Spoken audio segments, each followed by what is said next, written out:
Well, the transformative human enhancement suggests that design issues will concern human biology as an unfixed species, the brink, the bio-robo, info-nano, cogno-technologies and sciences challenging human rights and changing them and looking at morphological freedom and looking at identity and personhood. And the issue of duplicative identity existing in multiple environments. So again, what is life? What are my rights? Who am I? What am I? And where am I? Here we need to look at death. And in my research, I consider death to be an interesting thing, but I'm opposed to it. I want it to go away, of course, because I'm interested in extending personal existence. But that does not mean that death has to go away completely. The more I cogitate over it, the more I research, I realize we can have partial death. We can have, like death is a vacation. We could have we could forestall it. We could have scenarios about it. Instead of death being compulsory, it could be set aside until a time when it was appropriate. So let me just read this here, and this is from my research. For example, a person might experience biological death but continue immediately or sequentially in another biological or semological form. This might be looked at as partial or semi-death, but not as irreversible death. It also relates to an optional and temporary death. One could decide to cease to exist in one platform for a period of time, but continue in a different medium, or cease to exist in any platform until a later date. Rather than forestalling death, a possible future scenario might be that death not be compulsory, but a possible option, thereby leaving the act of death as a choice.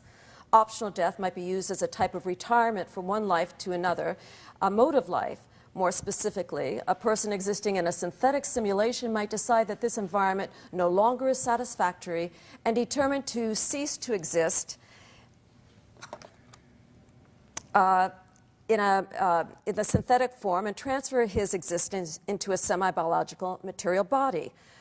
Another example might be where a person hosting multiple identities, each a self-contained aspect of the person, experiences voluntary or involuntary cessation of existence, but this does not terminate the entirety of the person. Alternative death might be considered a means to drop out of life for a period of time and cease to exist indefinitely, but not in finality or irrevocably.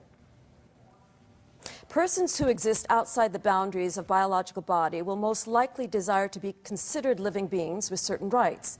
Therefore, it is apt to consider post-biological definitions of death concerning personhood.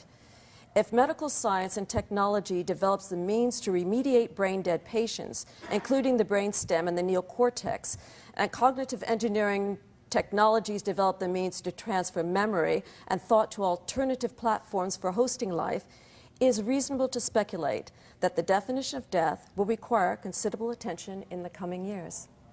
The options for human enhancement, the cyborg, transhuman, posthuman upload. I suggest that the future human may be considered a transformative stage reflecting regenerative bodies and identities. The future human does include elements of cyborg and disembodiment and posthuman condition. However, its nature or disposition emphasizes regenerative existence as a primary aim and the construction of its mass or body, whether semi-biological or synthetic, as a secondary aim. In light of this, its identity is not differentiated by association with a metal cyborg or disembodied human, but a synthetic being comprising a fluid continuity of self over time.